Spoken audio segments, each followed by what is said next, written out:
हरे कृष्णा।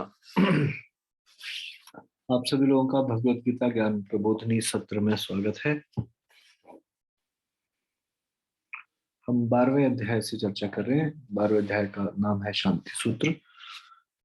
इससे पहले कि हम ये कंटिन्यू करें, जारी रखें 12वां अध्याय, कृपया आप सब लोग मेरे साथ ये प्रार्थना बोलिए, मंगलाचरण। ओम अज्ञानतिमिरान्धस्य ज्ञानाञ्जनशलाकया चक्षुरुन्मिलितं येन तस्मै श्रीगुरुवे नमः। श्रीचैतन्यमनोभीष्टं स्थापितं येन भूतले स्वयं रूपः कदा मह्यं ददाति स्वपदान्तिकं। वन्देऽहं श्रीगुरोः श्रीयुतपदकमलं श्रीगुरून् वैष्णवांश्च श्रीरूपं सागरजातं सगण रघुनाथान्वितं तं सजीवं साद्वैतं सावधूतं परिजनसहितं कृष्णचैतन्यदेवं श्रीराधा कृष्णपादान् सगण ललिता श्रीविशाखान्वितांश्च। हे कृष्ण करुणा सिंधो दीनबंधो जगतपते गोपेश गोपिकाकांत राधा कांत नमस्तुते। तप्त कांचन गौरांगी राधे वृंदावनेश्वरी वृषभानुसुते देवी प्रणमामि हरिप्रिये। वाञ्छाकल्पतरुभ्यश्च कृपा सिन्धुभ्य एव च पतितानां पावनेभ्यो वैष्णवेभ्यो नमो नमः। जय श्री कृष्ण चैतन्य प्रभु नित्यानंद श्री अद्वैत गदाधर शिवासादि गौर भक्त वृंद। हरे कृष्ण कृष्ण कृष्ण हरे हरे, हरे राम राम राम हरे हरे।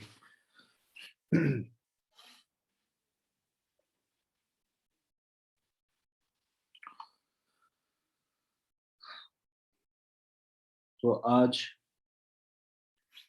हम चर्चा करेंगे अक्षय पात्र, अन्न का कभी समाप्त न होने वाला पात्र की कथा से। और इस कथा से हम ये समझेंगे किस प्रकार से भगवान परम भोक्ता है, किस तरह से वृक्ष की शाखा पत्ते फल इत्यादि का पोषण वृक्ष के मूल को जल से सिंचने से प्राप्त हो सकता है। यानी कि भगवान को परम भोक्ता मानकर जब हम उनकी प्रेम से सेवा करते हैं, उन्हें सुख प्रदान करते हैं, तो हमें वास्तविक सुख प्रदान मिलता हमें वास्तविक सुख मिलता है। तो ये कथा इस प्रकार से। दुर्योधन पांडवों को हानि पहुंचाने हेतु कोई ना कोई युक्तियां सोचता रहता था। उसने पांडवों के वन से लौटने से पूर्व ही उन्हें पराजित करने के उपाय सोचने के लिए अपने भाइयों व कर्ण के साथ मंत्रणा की। जब वह कई योजनाओं के बारे में सोच ही रहा था कि तपस्वी दुर्वासा मुनि नगर में आ पहुंचे। उनके साथ उनके 10,000 शिष्य थे और वो राजमहल में उन सबके लिए भोजन की व्यवस्था के लिए आए। ऋषि अपने क्रोध के कारण विख्यात थे। यदि उनकी सेवा में थोड़ी सी कमी रह जाती थी तो वह अपराधी को तुरंत श्राप दे डालते थे। वे अपने आतिथ्य यजमान की परीक्षा उनकी सहन शक्ति की सीमा तक यह देखने की इच्छा से करते थे कि क्या वे किसी भी परिस्थिति में अपने धार्मिक दायित्वों का पालन करते हैं अथवा नहीं। इस भय से कि कहीं उनका कोई सेवक उनकी सेवा में कोई भूल न कर पाए जिससे कि उन्हें श्रापित होना पड़े, दुर्योधन ने व्यक्तिगत रूप से दुर्वासा की सेवा की। जितनी विनम्रता और भद्रता वह संजो सकता था, उतनी विनम्रता और भद्रता के साथ उसने ध्यान पूर्वक ऋषि के प्रत्येक मांग को एक दास की भांति पूरा किया। आपको कोई ऐसा एग्जाम्पल याद आ रहा है जिसमें कोई विनम्रता और भद्रता को जितना संजो सकता है उतना संजो कर विनम्रता और भद्रता का प्रदर्शन करता है इस मटेरियल वर्ल्ड में, इस भौतिक संसार में? कोई व्यक्ति बहुत अच्छे से विनम्रता और भद्रता का प्रदर्शन करता है। प्रदर्शन, वास्तविक नहीं है। ठीक है, दो लोगों ने हाथ खड़े किए। मुस्कान माता जी, यस माता जी, बताइए। हरे कृष्णा प्रभु जी, दंडवत प्रणाम। धन्यवाद प्रणाम। प्रभु जी, जो वेटर्स होते हैं, वो लोग जब हम खाने के लिए जाते हैं तो वो लोग प्रदर्शन करते हैं बहुत ज्यादा। विनम्रता का। जी जी प्रभु जी। जी, क्योंकि उनका ध्यान कहाँ होता है कि टिप के ऊपर। अच्छे से मुस्कुराते हुए बात करेंगे, लेकिन पूरा ध्यान होगा कि जब हम अच्छे से सर्विस देंगे शायद हमें अच्छी टिप मिल जाए। है ना? हाँ, ठीक है। हरे कृष्णा प्रभु जी, दंडवत प्रणाम। शुद्ध भावना, शुद्ध भाव रूपा माता जी।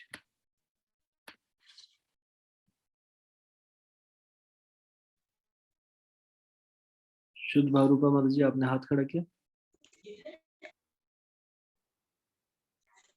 हरे कृष्णा। हरे कृष्ण माता जी। हरे कृष्णा प्रभु जी, दंड प्रणाम। बहुत प्रणाम, बोलिए। प्रभु जी, एयर होस्टेस आ सकता है क्या?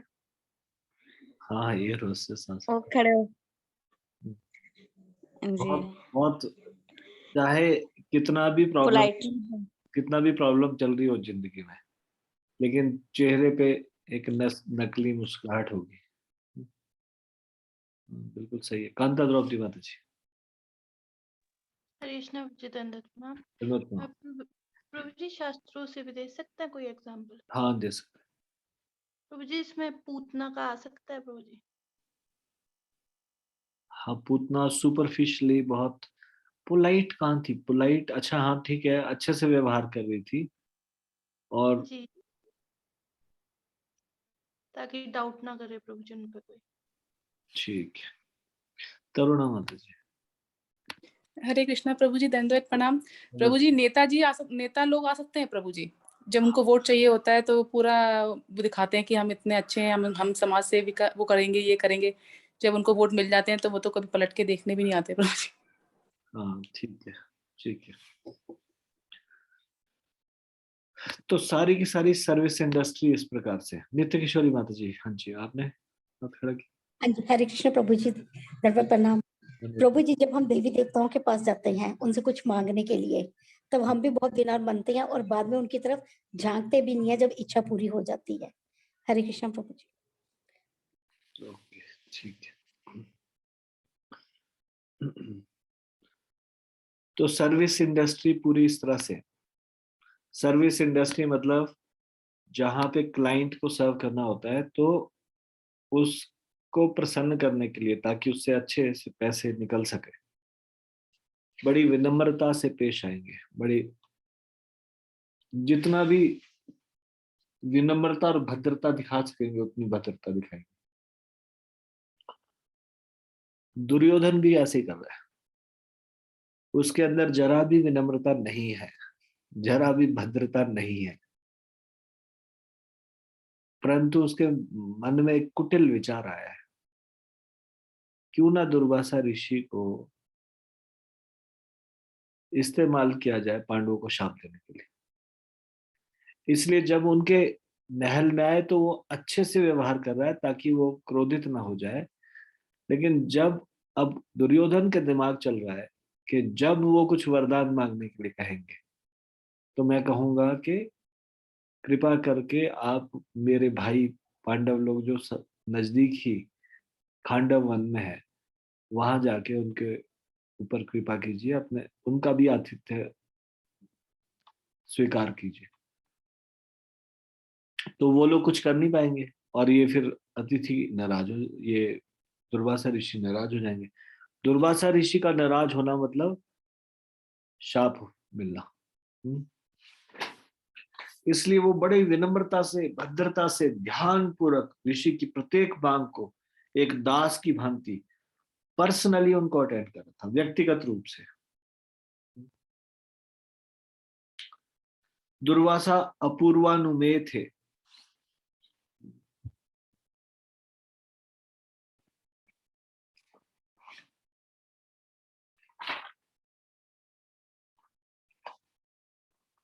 पूर्वानुमेय का मतलब होता है अनप्रेडिक्टेबल, जिसका पूर्व अनुमान ना लगाया जा सके। ये हिंदी का वर्ड है पूर्वानुमेय, मतलब अनप्रेडिक्टेबल है, उनका कोई पता ही नहीं है, पूर्व अनुमान नहीं लगाया जा सकता उनका, कब कैसे बिहेव कर दे तो कुछ पता नहीं। कभी वे मांग करते कि तुरंत भोजन तैयार किया जाए, परंतु जब भोजन बन जाता तो वे स्नान के लिए निकल पड़ते।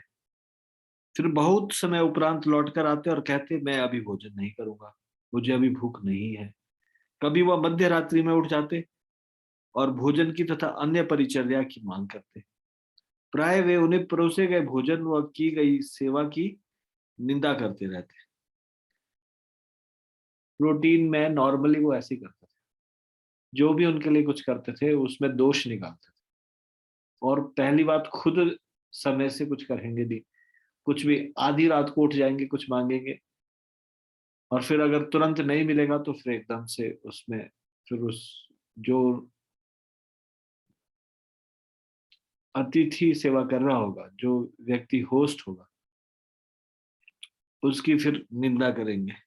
प्राय दुर्योधन ने बिना किसी शिकायत के उनकी सेवा की और ऋषि की प्रत्येक इच्छा का ध्यान रखा।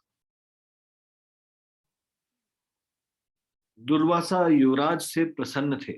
प्रस्थान करने से पहले उन्होंने कहा, तुमने मेरी अच्छी तरह से सेवा की है, मैं तुम्हें एक वरदान प्रदान करूंगा। मांगो तुम्हारी जो इच्छा है, यदि वह नीति के विरुद्ध ना हुई तो मैं तुम्हें तुरंत तुष्ट करूंगा। यानी कि जेन्युइन चीज अगर तुम कुछ मांगोगे तो मैं तुम्हारी जरूर बात मानूंगा। अगर कुछ नीति के विरुद्ध मांगोगे तो फिर मैं नहीं, लेकिन कुछ अगर सही चीज होगी तो मैं तुम्हारी जरूर इच्छा पूरी करूंगा। दुर्वासा ऋषि दुर्योधन को वरदान मांगने के लिए कह रहे हैं। देखिए, कुछ ऐसा वरदान मांगा जा सकता था जिससे कि भक्ति में आगे बढ़ा जा सकता है। कुछ ऐसा वरदान मांगा जा सकता था जिससे कि साधुओं का संग हो। क्या वरदान नहीं मांगे जा सकते थे? कोई साधु वरदान देने के लिए लालायित है, और ये वरदान कैसा होना चाहिए? जो हमको आगे भक्ति में बढ़ाने वाला हो।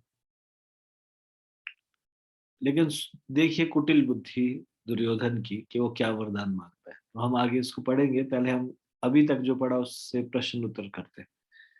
प्रश्न है, दुर्योधन को कौन सी सतत चिंता रहती थी? हमेशा उसको क्या चिंता रहती थी? हमने क्या अभी डिस्कस किया?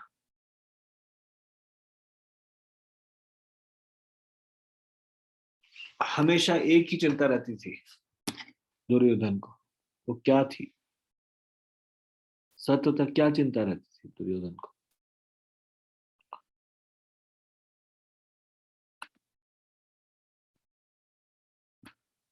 भुवन प्रभु, यस प्रभु जी बताइए। हरे कृष्ण भाई, दोनों प्रभु जी, एक तो दुर्योधन था, वो पांडवों से बहुत ईर्ष्या द्वेष रखता था। दूसरा, उसको ये भी चिंता रहती थी कि आवाज चली गई। टीम ने प्रभु जी एक वो करी थी, जब ये जुए में हार रहे थे तो उन्होंने एक प्रेरणा करी थी कि यानी शपथ ली थी कि वो जब युद्ध होगा तो दुर्योधन की जंगा को है उसको तोड़ डालेंगे। तो इसलिए उसको चिंता रहती थी कि पांडव एक दिन अपनी जो है भीम जो इस बात को अपनी शपथ को पूरी करके उसका वध कर देंगे और उसकी अभी हमने पैराग्राफ में पढ़ा है, वो हो सकता है उसको 50 चिंता रहती हो, ठीक है, लेकिन अभी हम जो पढ़ा हमने पैराग्राफ में उसके अनुसार हमको उत्तर देना। तो उसके अनुसार जो है दुर्योधन को इस बात की चिंता रहती थी कि जो उनके पिताजी हैं, क्योंकि वो पांडवों वो थोड़ी न्याय की नीति में चलते थे, तो जो है उसपे यानी कि वो क्या करेंगे कि कई राज्य जो है युधिष्ठिर के हाथ में ना जाए, क्योंकि युधिष्ठिर जो थे वो सुशिक्षित थे और धर्म तो ठीक है, धन्यवाद, मैंने आपका उत्तर सुन लिया। आप पूर्व जो जानते हैं दुर्योधन के बारे में उसके अनुसार उत्तर दे रहे हैं। मेरे को आंसर चाहिए अभी जो हमने पढ़ा उसके अनुसार। ठीक है, थैंक यू प्रभु जी। सुमन शर्मा माता जी, यस माता जी बताइए।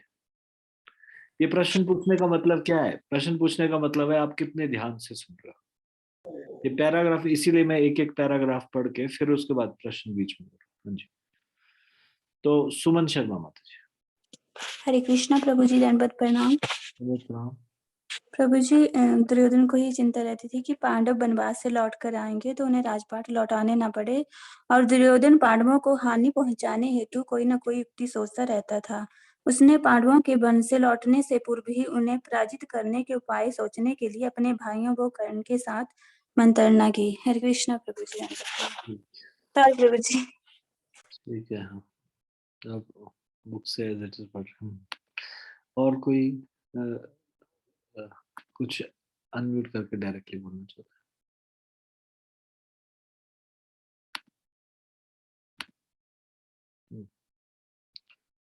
धन्ना सिंह प्रभु बहुत लालायित है आंसर देने के लिए। प्रभु जी धन्यवाद प्रणाम। नहीं ना, मैं वैसे ये हाथ खड़ा नहीं हुआ, कुछ और इमोजी कुछ आने लग गया उसमें फोन। हाँ चलो, अच्छा बताइए। नहीं प्रभु जी, बात से माता जी ने ठीक बोला है जो कुछ बोला, क्योंकि दुर्योधन जो पांडवों को हानि पहुंचाने के हेतु ही कोई ना कोई युक्तियां बना सोचता रहता था, और ये सोचा था कि कैसे इनको हराया जाए ताकि मैं इनको एक भूमिका एक टुकड़ा ठीक है, मिले। ये था मतलब। तो पांडवों को हानि पहुंचाने की उसकी हमेशा ये चिंता सताती रहती थी, किस प्रकार से उनको पराजित करे, कैसे उनको हानि पहुंचाए। ठीक है, धन्यवाद। दूसरा प्रश्न है, दुर्वासा मुनि किसके लिए विख्यात है? वह अपने यजमानों की परीक्षा उनकी सहन शक्ति की सीमा तक कैसे लेते थे? दोनों प्रश्न का उत्तर देना। पहली बात, दुर्वासा मुनि किसके लिए विख्यात है, और दूसरा, अपने यजमानों की परीक्षा उनकी सहन शक्ति की सीमा तक कैसे लेते थे?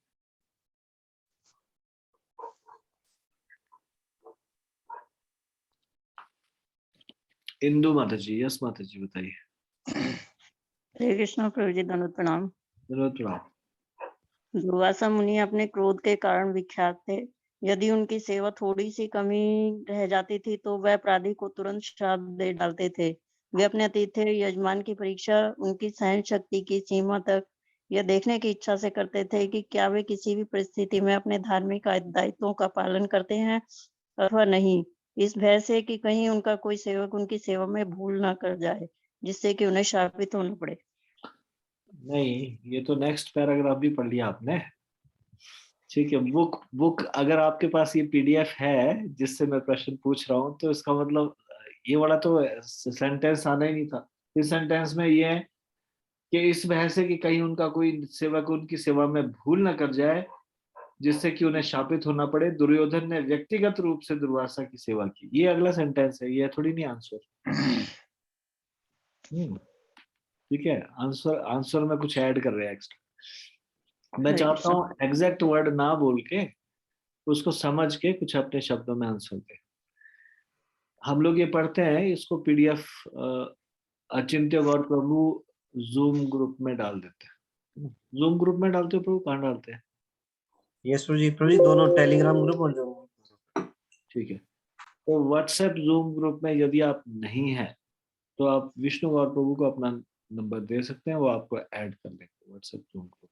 वहां से आप पीडीएफ को पहले पढ़ के आ सकते हो या साथ साथ में भी पढ़ सकते हो।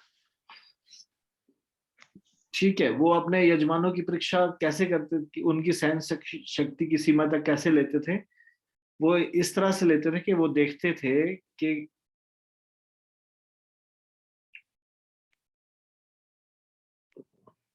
किसी भी परिस्थिति में, यानी कि विपरीत परिस्थिति में भी कोई व्यक्ति अपने धार्मिक दायित्वों का पालन कर रहा है या नहीं। इस कारण से वो उनकी गलतियां निकालते रहते थे।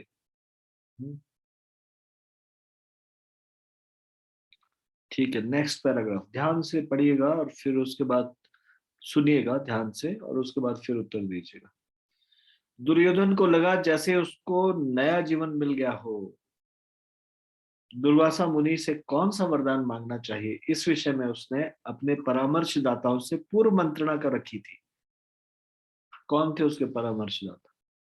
शकुनी और उसके गलत सलाह देने वाले ये जितने भी लोग हैं, विशेष करके शकुनी। इसलिए उसने उत्तर दिया, हे ब्राह्मण, आप जैसे आप मेरे अतिथि बनकर आए हैं वैसे ही वन में युधिष्ठिर के अतिथि बनकर जाने की कृपा करें। वह गुणवान है, शिष्ट और एक महान राजा है। वह हमारे परिवार में सबसे सर्वोत्तम और ज्येष्ठ है, इसलिए वे आपके आशीर्वाद के पात्र हैं। आप उनके पास तब जाइए जब उनका समस्त परिवार भोजन कर चुका हो और विश्राम के लिए जा रहा हो। तब निष्ठावान पुरुषों द्वारा आपका अभिनंदन भली भांति किया जाएगा। दुर्वासा ने उत्तर दिया, जैसा तुम कहते हो मैं वैसा ही करूंगा। तब उन्होंने अपने शिष्यों सहित काम्य की ओर प्रस्थान किया। तो वृंदावन में काम्य वन है, 12 वन है ना वृंदावन में, 12 वन, उनमें से एक वन है काम्य वन।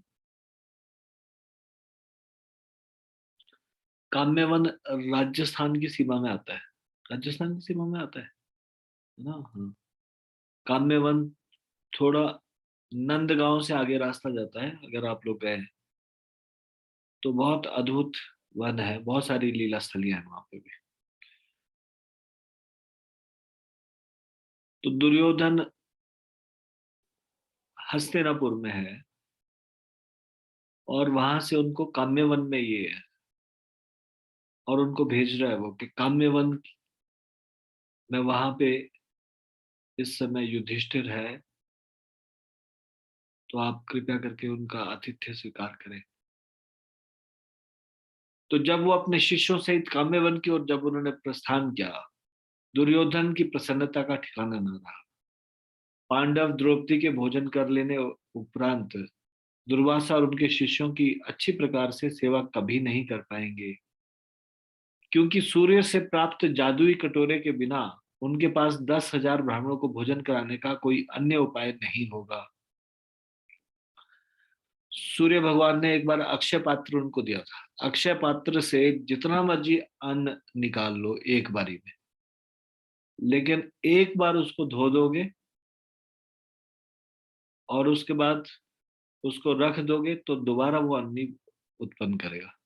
ये था अक्षय पात्र की विशेषता, यानी कि 10,000 लोगों को भी वो भोजन करा सकते थे अक्षय पात्र से, लेकिन एक बार भोजन कर ले फिर उसमें से भोजन प्राप्त नहीं हो सकेगा। तो उसको पता था कि आखिरी में द्रौपदी भोजन करती है और जब वो भोजन कर चुकी होगी तब उससे कोई अन्न नहीं निकलेगा, तो निश्चित ही दुर्वासा उन्हें श्राप देंगे और एक ऋषि का श्राप कभी विफल नहीं जाता। दुर्योधन अपने मित्रों के पास भागा, हमारी योजना सफल हुई, वह चिल्लाया, पांडव बर्बाद हो गए हैं। उसने कर्ण का आलिंगन किया, जिसने कहा, सौभाग्यवश आपके शत्रु दुख के सागर में डूब चुके हैं, जिसे पार करना कठिन है। अपनी ही भूल के कारण अब वे संकट का सामना करेंगे। जोर जोर से हंसते हुए और एक दूसरे का हाथ जोर से पकड़ते हुए दुर्योधन और उसके परामर्शदाता आनंद उल्लास मनाने लगे। अब प्रश्न उत्तर। प्रश्न है, दुर्वासा को पांडवों के पास भेजने के पीछे दुर्योधन का क्या मंतव्य था? इजी है।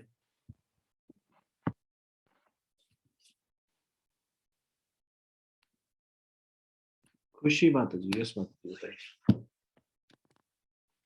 हरे कृष्णा प्रभु जी, दंडवत प्रणाम। हरे कृष्णा प्रणाम। दुर्योधन भली भांति जानता था कि पांडव द्रौपदी के भोजन कर लेने उपरांत दुर्वासा और उनके शिष्य की अच्छी प्रकार से सेवा कभी नहीं कर पाएंगे। सूर्य से प्राप्त जादुई कटोरे के बिना उनके पास 10,000 ब्राह्मणों को भोजन कराने का कोई अन्य उपाय नहीं होगा। जब दुर्वासा को भोजन नहीं प्राप्त होगा, वे क्रोधवश उन्हें श्राप देंगे, जिससे कि उन्हें हानि होगी। दुर्योधन ने यह सब पांडवों को संकट में डालने के उद्देश्य से किया, जिसे निकल पाना पांडवों के लिए आसान ना था, ऐसा दुर्योधन का मत था। हरे कृष्णा प्रभु जी, दंडवत प्रणाम। ठीक है, धन्यवाद धन्यवाद। Next question. दुर्योधन सदैव पांडवों को तंग करना चाहते थे। एक असुर सदैव भगवान के भक्तों को उत्पीड़ित करना चाहता है। क्या इस संबंध में आप 2 और उदाहरण सोच सकते हैं? क्या उदाहरण सोचने आपको? अपने मन से, अपने माइंड से सोचिए। एक असुर सदैव भगवान के भक्तों को उत्पीड़ित करना चाहता है, ऐसा कोई 2 एग्जाम्पल दीजिए।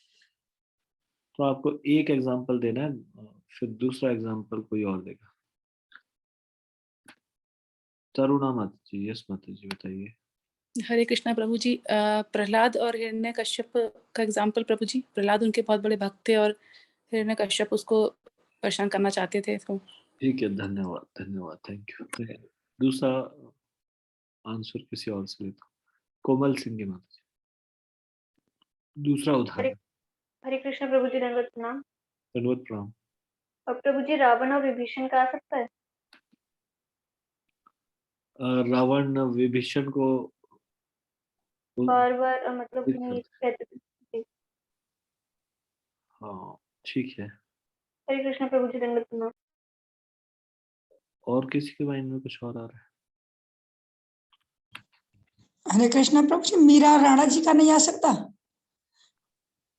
ठीक है, मीरा के पति है? जी हाँ, और मतलब भक्ति में वादा करते थे। उनको कुछ ना कुछ परेशान था। जी जी ठीक है, इंदु माता जी। हरे कृष्णा प्रभु जी। ध्रुव महाराज आ सकते हैं प्रभु जी? ध्रुव महाराज को कौन पीड़ित कर रहा है? सुरुचि गोद में बैठने से मना करती थी। पर वो तो भक्त थे ही नहीं उस समय। वो तो असुर भक्तों को उत्पीड़ित करते हैं, ये एग्जांपल दिया रहा है। अच्छा अच्छा, वो तो अपने मतलब इतना अहंकारवश अपनी सौत के साथ जलन के कारण उसके बच्चे को बैठने नहीं दे रही। तो यहाँ पे फिर ये एग्जांपल फिट नहीं बैठ रहा कि असुर के द्वारा भक्त को पीड़ित किया जा रहा है। सॉरी प्रभु। कोई बात नहीं। शक्तिमती माता जी। हरे कृष्णा प्रभु जी, दंडवत प्रणाम। धन्यवाद जी। प्रभु जी, कौरवों ने द्रौपदी को परेशान किया था। ये तो सबसे पहले आंसर आ गया माता जी। आप कहाँ थे उस समय? जी कौन सा हिरण्यकशिपु ने नहीं ये नहीं बताया मैंने। कौरवों ने द्रौपदी का और कौरवों का। सॉरी, कौरवों ने द्रौपदी को। ठीक है। हरे कृष्णा प्रभु जी, दंडवत प्रणाम। नित्य किशोरी माता जी। हाँ। हरे कृष्णा प्रभु जी, दंडवत प्रणाम। प्रभु जी, क्या ये आ सकता है दुर्वासा मुनि ने अमरीश महाराज जी को परेशान किया था एकादशी वाले दिन? दुर्वासा मुनि असुर नहीं है माता जी। नहीं, असुर नहीं प्रभु जी, जैसे इन्होंने कौरवों के लिए एग्जाम्पल तो ये कि असुर हमेशा सोचते रहते हैं कैसे भक्तों को परेशान किया जाए, है ना? सॉरी, नहीं आएगा ना, ये नहीं आएगा यहाँ। ठीक है प्रभु जी, बिल्कुल जी। बिल्कुल असुर नहीं है। और अचिंत्य प्रभु। यस। हरे कृष्णा। अच्छा, अच्युत प्रभु, अचिंत्य प्रभु के बेटे, उनके दिमाग में कुछ है, बोलो। प्रभु जी जब रशिया में रशियन ड्यूटी जब प्रचार करते थे तो प्रभु जी उनको केजीबी टॉर्चर करती थी। किसी को समझ में आया क्या बोला इन्होंने? जैसे इंडिया की इंटेलिजेंस एजेंसी है रॉ, पाकिस्तान की है ISI, वैसे रशिया की है KGB। तो वो लोग कम्युनिस्ट थे और जब भक्त लोग वहां प्रचार करते थे तो वो छुप के करते थे, तो जो पकड़े गए उनको एक KGB टॉर्चर करती थी। ठीक है, आपने बड़ी अच्छा नॉलेज हासिल कर रखी है। ठीक है, धन्यवाद। मेहुल प्रभु। यस मेहुल प्रभु। हरे कृष्णा प्रभु जी, दंडवत प्रणाम। प्रभु जी, गलत हो सकता है, मेरे दिमाग में प्रभु जी भस्मासुर का एग्जांपल आ रहा था कि उन्होंने शंकर भगवान से वरदान लिया था कि जिसके भी सर पे शीश पे वो रखेंगे वो भस्म हो जाएगा। नहीं, ये एग्जांपल फिट नहीं बैठेगा। असुर किसी भक्तों को हमेशा परेशान करने का सोचते रहते हैं, है ना? भस्मासुर असुर है, पर पहली बात शिव जी वो सबको उत्पीड़ित करना चाहता है ऐसा नहीं, वो सिर्फ दुर्गा के प्रति आसक्त हो गया और शिव जी को भस्म करना चाहता था, है ना? तो नॉर्मली ये भक्त को प्रताड़ित करने वाला एग्जांपल। ठीक है, नेक्स्ट पैराग्राफ। हरे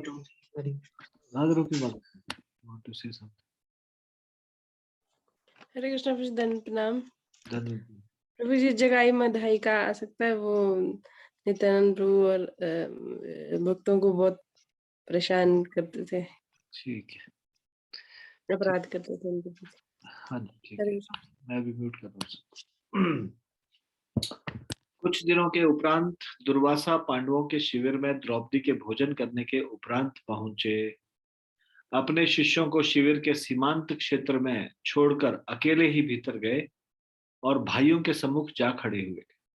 वे सभी तत्काल हाथ जोड़कर उठ खड़े हुए। अपने सम्मुख विख्यात ऋषि को देखकर उन्हें दंडवत प्रणाम किया। युधिष्ठिर ने दुर्वासा को सर्वोत्तम आसन ग्रहण करने के लिए दिया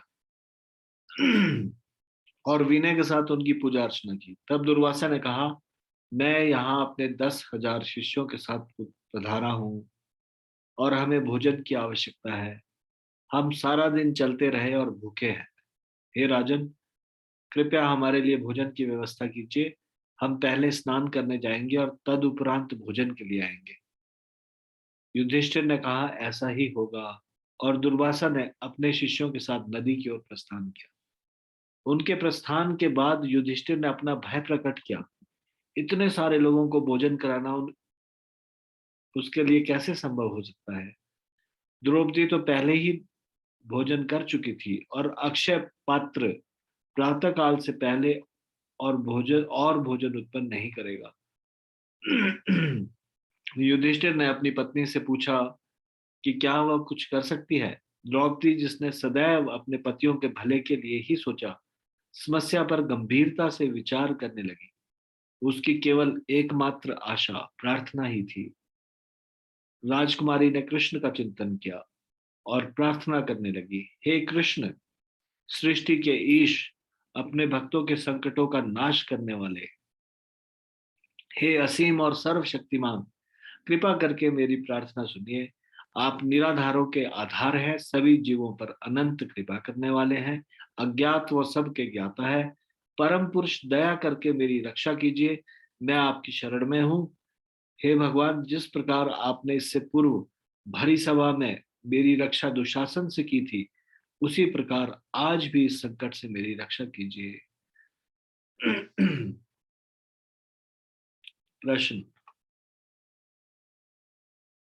प्रश्न है, युधिष्ठिर ने अपना भय क्यों प्रकट किया? Please raise your hand. Yudhishthir ने अपना भय क्यों प्रकट किया?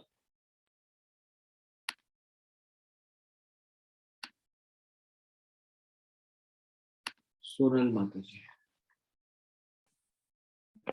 हरे कृष्णा प्रभु जी, दंडवत प्रणाम। दंडवत प्रणाम। प्रभु जी, युधिष्ठिर ने अपना भय इस वजह से, इस कारण प्रकट किया कि इतने सारे लोगों को भोजन कराना उनके लिए कैसे संभव हो सकता था। द्रौपदी तो पहले से ही भोजन कर चुकी थी और अक्षय पात्र प्रातःकाल से पहले और भोजन उत्पन्न नहीं करेगा। इसलिए उनको इस चीज का भय था कि किस तरह वो ऋषि को भोजन करा पाएंगे। हरे कृष्णा प्रभु जी, दंडवत प्रणाम। नेक्स्ट क्वेश्चन है,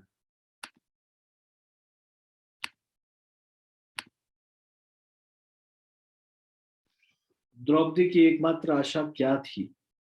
क्या आपने अपने जीवन में ऐसी परिस्थिति का सामना किया है जहां सब कुछ टूटकर बिखर गया हो और आपकी एकमात्र आशा भगवान के चरणों पर गिरकर उनसे प्रार्थना करना थी? दो प्रश्न है, ध्यान से सुनिए। पहले तो द्रौपदी की एकमात्र आशा क्या थी, और दूसरा आपको ये शेयर करना है कि कभी आपके जीवन में ऐसी कभी आप परिस्थिति आई कि जब आपको लग रहा हो कि और कोई चारा नहीं, बस भगवान के चरण कमलों पर गिरकर प्रार्थना करना ही एक चारा है बस अभी। मतलब जीवन में कभी ऐसी परिस्थिति आई जब लगा कि और कोई उपाय नहीं है, संसार में कोई सहायता नहीं कर सकता, केवल कृष्ण भगवान ही सहायता कर सकता। ये दो प्रश्नों के उत्तर देने।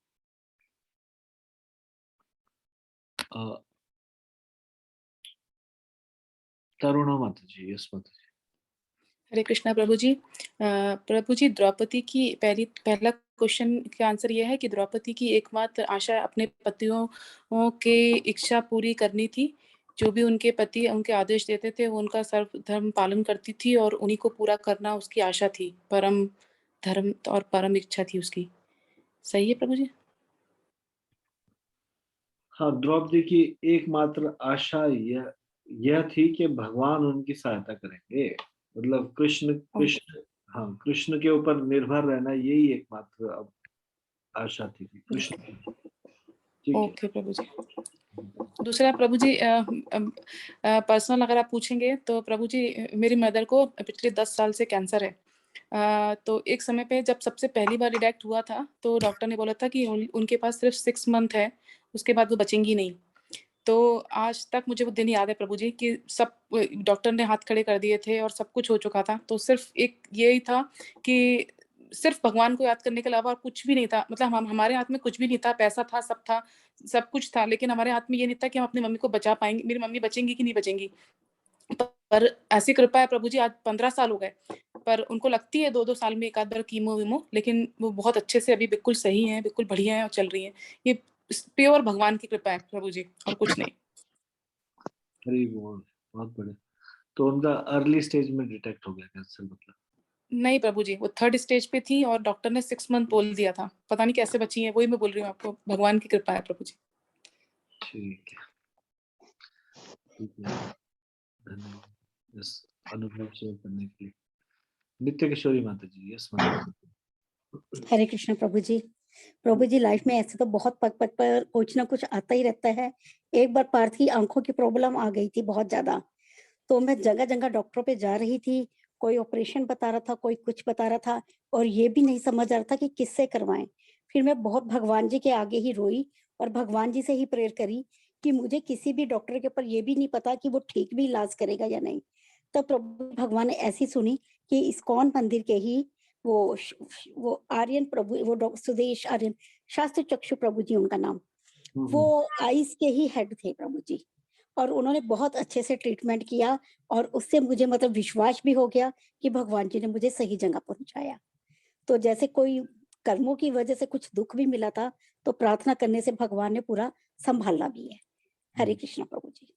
नित्य किशोरी माता जी के बेटे का नाम है पार्थ, तो माता जी अक्सर उसके लिए चिंतित रहते हैं और उनको आईज का कुछ सीरियस प्रॉब्लम है, लेकिन अभी एकदम अच्छे से उनको मतलब अच्छे से उनका आईज ठीक है अभी। थैंक यू माता जी। भुवन प्रभु, यस भुवन प्रभु बताइए। हरे कृष्णा भाई, धन्यवाद प्रणाम प्रभु जी।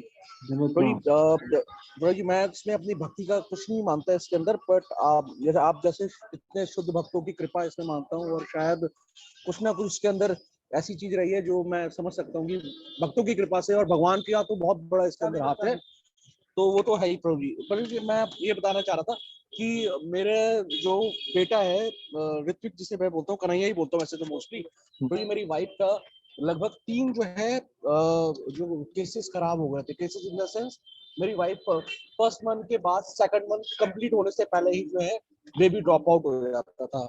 तो प्रभु जी, ये फर्स्ट टाइम हुआ, 2nd टाइम में भी हुआ, 3rd टाइम में भी प्रॉब्लम आ गई। 3 बार बेबी गिर गया था, ये कहना चाह रहे हो? हाँ, 1 महीना पूरा होता है, और जैसे ही यानी कि 5वां वीक लगता है, तो उस समय प्रभु जी बच्चा जो है वाइफ को ब्लीडिंग होनी शुरू हो जाती थी प्रभु जी। तो प्रभु जी पहली बार में ये प्रॉब्लम हो गई, दूसरी बारी में पहला मंथ पूरा होने से के अंदर ही अंदर वो प्रॉब्लम हो गई, और 3rd टाइम में भी प्रभु जी जब 2nd मंथ यानी कंप्लीट होने की स्टेज में था, हार्ट बीट जब आती है बच्चों को, तो तब भी गड़बड़ हो गई थी प्रभु जी। तो प्रभु जी उस समय मैं बड़ा परेशान और डिसअपॉइंट हम दोनों हो गए, और आपसे ही मैंने डिस्कस किया था, तो आपने उसमें समय बोला था मे भी, आपने श्योरिटी नहीं दी थी किसी चीज की। C79 तो प्रभु जी उसमें क्या हुआ कि अब जब 4th टाइम में प्रभु जी मेरी वाइफ ने कंसीव किया, उस समय क्या हुआ कि हम डॉक्टर के पास गए थे दिल्ली में, तो लेडी डॉक्टर का बहुत बड़े हॉस्पिटल में मेरे पिताजी का वहाँ ट्रीटमेंट मिला था। जब आपने मेरे को बुक डिस्ट्रीब्यूशन में जहाँ मिले थे, वही वाले हॉस्पिटल की बात कर रहा हूँ मैं प्रभु जी। तो प्रभु जी हम वहाँ गए, तो उस लेडी डॉक्टर ने, हम शाम के टाइम पे गए, तो हमने अपना पूरा हिस्ट्री दिखलाई उनको, तो उन्होंने बोला कि अभी आप कंसीव मत करना, आप थोड़ा टाइम लीजिएगा। बट प्रभु जी हमारे ऊपर बहुत माता जी का बहुत प्रेशर था, तो फैमिली का भी प्रेशर था, तो प्रभु जी हमने समाउ उसको उस चीज को इग्नोर कर दिया, और जिस मतलब डॉक्टर के पास गए थे आपके मदर का प्रेशर? हमारी माता जी, हाँ जी, हाँ माता जी का बहुत प्रेशर था प्रभु जी। तो प्रभु जी क्या हुआ कि वहाँ पे राधा कृष्ण जी की का कैलेंडर लगा था और मैम ने, जो डॉक्टर साहब थी, वो उन्होंने बहुत अच्छी उसमें पोएट्री लिखी थी। बट मैंने क्या हुआ, मैं अंदर घुस के ना उनका वॉशरूम यूज कर लिया। तो जैसे ही उन्होंने देखा ना मैंने वॉशरूम यूज कर लिया, उन्होंने प्रभु जी मेरे को बहुत ही अपशब्द कहे, बहुत अपशब्द कहे, परंतु मैं शांति से सुनता रहा और अपना डॉक्टर को वहाँ के आ गया। तो प्रभु जी उन्होंने मना कर दिया, उन्होंने बोला जब तक मैं नहीं बोलूंगी तब तक आप लोग करते हैं। और प्रभु जी लकीली मेरी वाइफ को जो है दोबारा कंसीव कर दिया। अब प्रभु जी क्या हुआ कि अब उसका अब तो था महीना कंप्लीट होने के बाद, जिस डॉक्टर से उनका चल रहा था ट्रीटमेंट, उनकी मदर की तरफ से था, तो डॉक्टर भी बहुत अच्छी थी। तो हमने रिपोर्ट दिखलाई उनको, तो उन्होंने बोला कि अभी आप ऐसा है चलने दीजिए और मैं इनको दवाइयां देती हूँ और देखती हूँ क्या हो सकता है। तो प्रभु जी जैसे ही महीना पूरा हुआ और छठे वीक के अंदर जब हार्ट बीट आनी होती है ना प्रभु जी, तो मेरी वाइफ जो है वो सुबह सुबह के टाइम पे प्रभु जी सीधे हॉस्पिटल से उसका वो कराने गई थी प्रभु जी। ना ऑफिस में बैठा हुआ था और ऑफिस में बैठ के भगवान के चरण कमल में जो अच्छा होता है वो उनको चाट रही थी चरण कमलों को। तो प्रभु जी मैं मन ही मन में प्रेयर कर रहा था कि भगवान जिस प्रकार आपने महाराज परीक्षित की रक्षा करी, अपनी उनकी मदर के आपका सिग्नल बीच बीच में टूट रहा है, थोड़ा समझ पा रहे हैं? मेरे बच्चे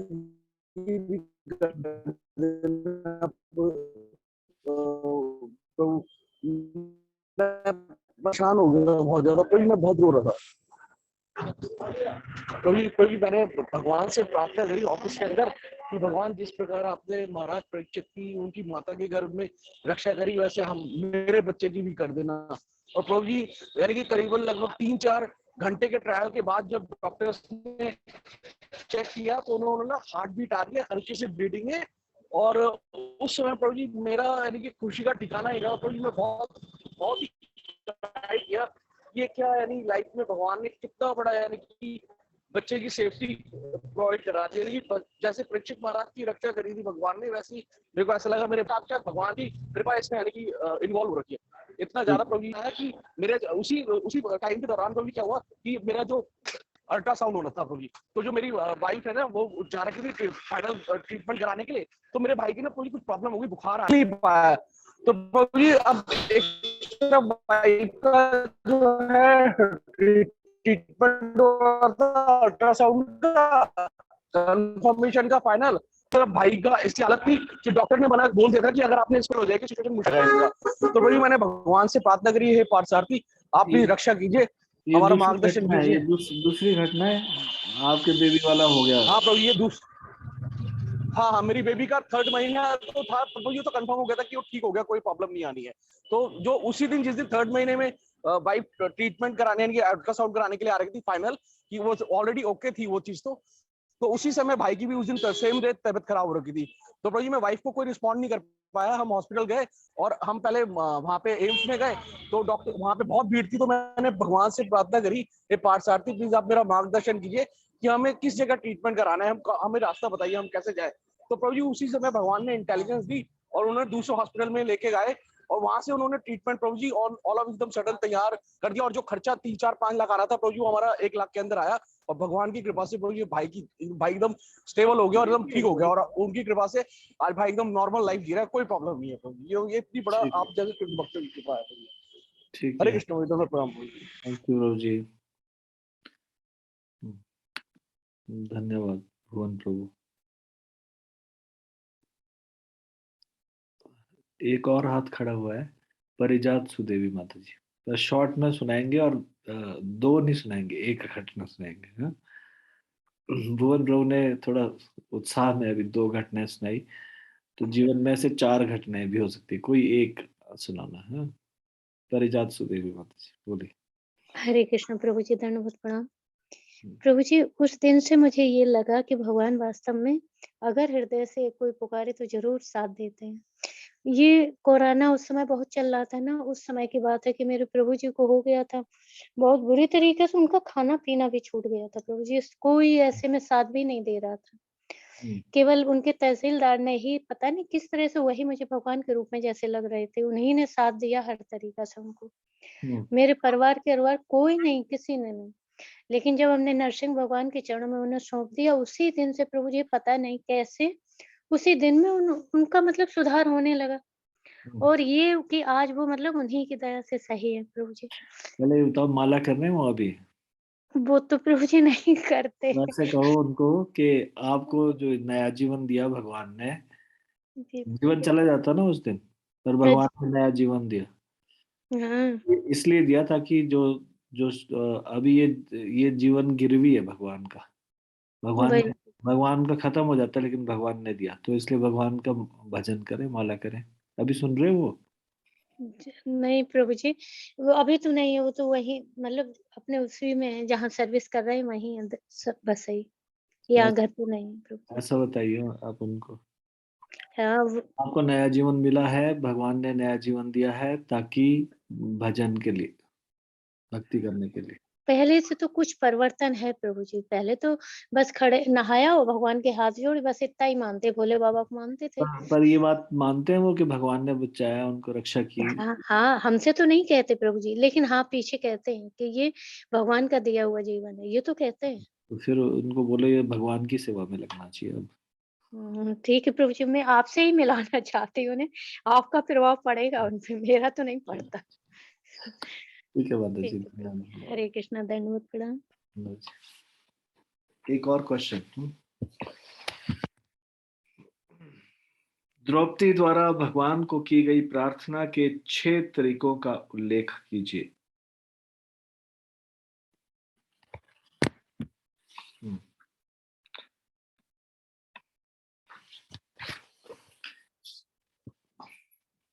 जिन्होंने हाथ खड़ा किया इसका मतलब उन्होंने घर में अच्छे से पढ़ा है और आंसर में दिमाग लगाया है। क्या 6 तरीके? मतलब वो पहले पढ़ के आए हैं। 2 लोगों का हाथ खड़ा हुआ है, खुशी माता जी और कलावती माता जी। खुशी माता जी एक बार आंसर दे चुकी पहले, अभी कलावती माता जी हाथ दे दीजिए। सुनो आंसर। हरे कृष्णा प्रभु जी, दंडवत प्रणाम। दंडवत प्रणाम माता जी। प्रभु जी, पहला तो द्रौपदी भगवान के गुणों का वर्णन करते हुए उनसे प्रार्थना करती है। फिर दूसरी बार वो उनका पहले चिंतन करते हुए फिर विनम्र भाव से उनके संकट को नाश करने की इच्छा प्रकट करती है। फिर कृपा याचना करते हुए दया करने को कहती है। फिर भगवान के पूर्ण रूप से शरणागति होकर उन्हें स्वीकार करते हुए अपने आप को समर्पित करती है। और छठा, उसी प्रकार रक्षा करने की प्रार्थना करती है जिस प्रकार उन्होंने चीरहरण के समय उनकी रक्षा की थी। हरे कृष्णा प्रभु जी, धन्यवाद प्रणाम। ठीक है, धन्यवाद। ये प्रार्थना जो द्रौपदी ने कही है उसको पढ़ के फिर उसके बाद ढूंढना पड़ेगा व्हाट आर द 6 टाइप्स। तो ये आप लोगों ने थोड़ा सा पढ़ के आए, अच्छा है, धन्यवाद। हम इसको यहीं पे विराम देंगे।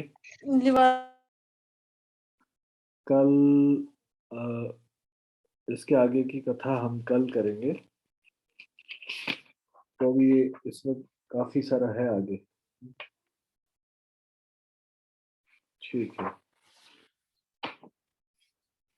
भगवत गीता ज्ञान प्रबोधिनी की जय। श्रीमद् भगवत गीता की जय। शिल प्रभुपाद की जय। निताई गौर प्रेमानंदे। हरि हरि बोल।